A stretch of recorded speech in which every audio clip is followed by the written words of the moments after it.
Meus caros amigos e amigas, vocês estão no canal Espiritismo Explicado. Eu sou Lazarino Barbo.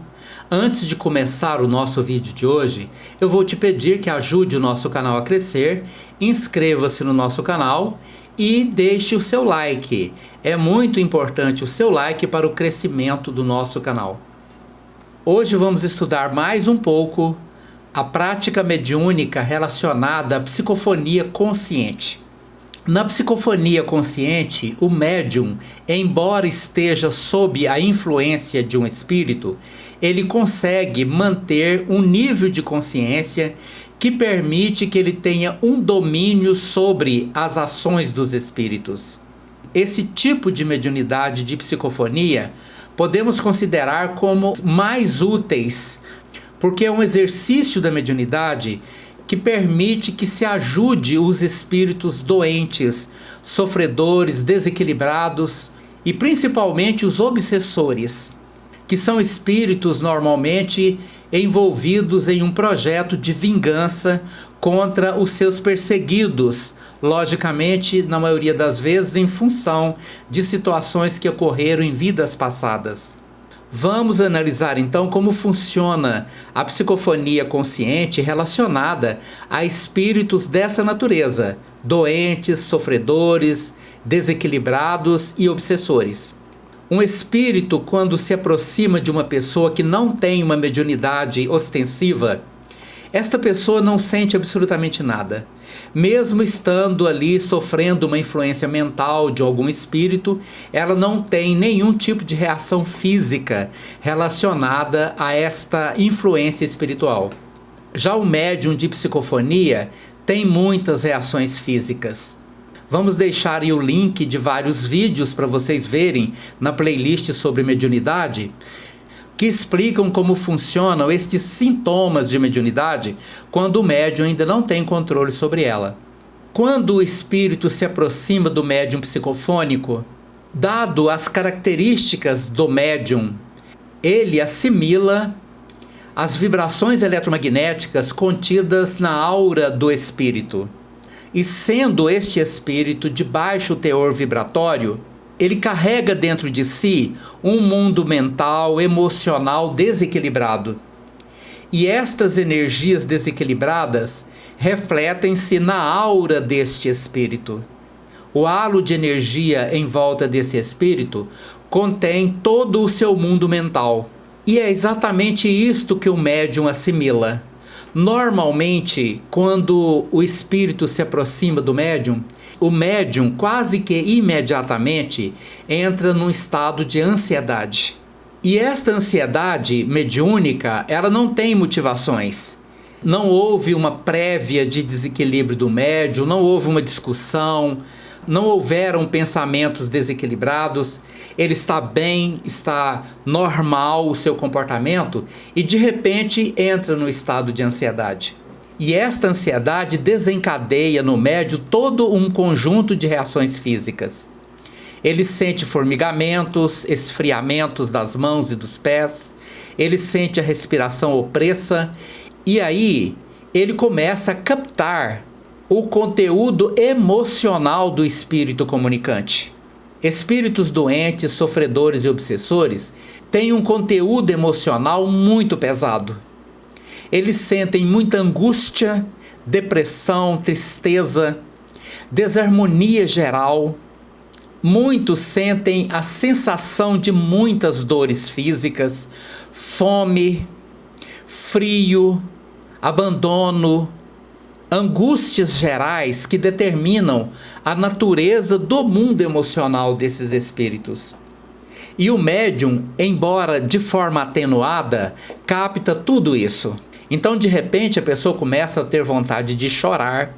Ela sente pânico porque o espírito está com pânico. E isto influencia a mente do médium, que por sua vez também sentirá esse pânico. Não é um conteúdo total, porque a presença do corpo físico atenua estas vibrações. O espírito obsessor, ele quer expor a sua revolta da maneira mais terrível possível, tentando usar inclusive palavrões, ameaças e xingamentos. Porém, Como o médium é consciente, ele contém o espírito. Este é um grande poder que o médium exerce sobre o espírito. Ele consegue contê-lo. Ele quer se levantar, mas o médium não levanta.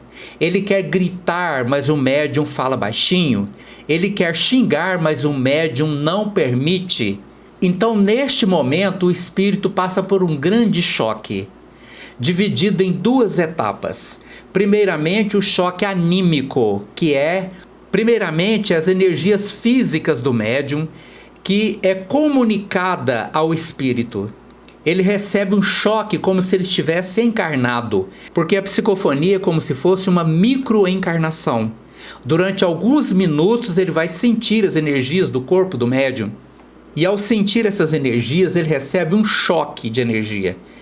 É como se fosse um choque elétrico, ele desperta, ele acorda, e ele tenta levantar e ele vê que ele não pode, porque ele está contido. Muitos desses espíritos pedem para ser desamarrados, como se houvesse ali uma corda, alguma coisa amarrando, mas não tem. É o médium que está contendo o espírito.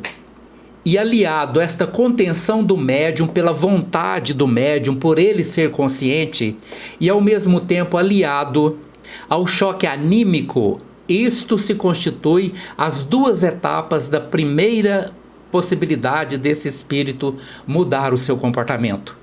Muitos desses espíritos estão há muito tempo com a mente aprisionada a conteúdos mentais muito graves, seja de doença por ter sido alguém muito apegado ao mundo material, ele não consegue desvencilhar-se das próprias doenças, seja por motivo de mágoas e ódios e outras situações diversas que o espírito leva consigo quando desencarna sem conseguir ter um bom desvencilhamento do corpo. E é preciso ficar bem claro na mente do médium que a comunicação mediúnica com espíritos sofredores ou obsessores se dá a nível emocional. Com espíritos superiores, nós temos sim a capacidade de ter comunicações intelectuais. Mas espíritos de natureza sofredora ou obsessora, todo o conteúdo é emocional. O espírito obsessor traz com ele revolta, ódio, mágoa, desejo de vingança, e o médium sente isso, é isso que o médium sente. Não é nada além daquilo que está na mente daquele espírito, no mundo emocional dele. Espíritos doentes trazem consigo os conteúdos da doença. Desespero, desarmonia, medo. Embora estejam desencarnados, muitos destes espíritos não sabem que estão desencarnados e sentem muito medo de morrer. Alguns chegam a entrar em pânico. Não sei se você está observando, mas todo este conteúdo de energias que o médium sente está muito ligado a diversos transtornos psiquiátricos. Portanto, os tratamentos psiquiátricos, quando aliados às terapias espirituais, trazem um grande benefício para aquele médium que ainda não tem o controle da mediunidade. Quando esse médium conquista o controle da sua mediunidade, ele então pode, provavelmente sob a orientação do seu psiquiatra e do grupo mediúnico que ele frequenta, ir aos poucos deixando os remédios, porque ele já detém o controle de seu mundo emocional e principalmente quando recebe no seu próprio mundo emocional a influência dos espíritos. A dificuldade maior é que toda a ação mediúnica se dá de aura para aura. Quando o espírito chega perto de mim, que sou médium, a aura dele se funde com a minha aura e o meu mundo emocional vai para ele e o dele vem para mim. Por isso ele se sente muito aliviado, porque o meu mundo normalmente é melhor do que o dele, até porque as energias do meu corpo físico beneficiam muito esse espírito sofredor, fazendo com que ele se sinta bem, aliviado, tranquilo. E eu, médium, quando capto a energia dele pela aura, aquela energia é captada pelos meus chakras, é transformada em energia nervosa e chega no meu cérebro e eu vou sentir aquilo como se fosse meu, como se fosse eu próprio, que de repente estou sofrendo por situações cuja origem eu não conheço. Eu não sei por que eu estou me sentindo assim. Eu estava tão bem e agora estou me sentindo assim. E a recorrência disso pode causar muitos danos à vida do médium. O psiquiatra vai agir para que ele não tenha esses desequilíbrios, mas por outro lado, o médium vai sendo cada vez mais subjugado por essas influências mediúnicas. E muitas vezes o médium, ele é assediado mediunicamente fora do centro espírita, principalmente aqueles que nem sequer chegaram ao centro espírita. Não tiveram a oportunidade de estudar, não tiveram a oportunidade de receber um tratamento espiritual que ajuda a equilibrar as energias do médium, fortalecendo vibratoriamente para que ele, pelo menos temporariamente, se afaste do jugo desses processos mediúnicos. É preciso ficar bem claro que a mediunidade não é uma doença, por isso ela não tem cura. É preciso que o médium aprenda a lidar com essa mediunidade. E é nisto que o centro espírita será a sua grande ajuda. Ele precisa do centro. Médium precisa de centro espírita. Precisa frequentar, porque quando o médium vai ao centro, aqueles espíritos que por algum motivo estejam ligados à sua aura, fazendo com que ele se sinta muito mal, aqueles espíritos são retirados e encaminhados para o plano espiritual. Eles recebem a ajuda que precisam, eles são levados para as colônias do plano espiritual para receber a ajuda que precisavam, porque de fato estavam aqui no mundo físico, perdidos, sem saber para onde ir, sem ter para onde chegar. Daí a importância do médium desenvolver esta consciência da importância desta mediunidade na sua própria vida. Ninguém é médium por acaso.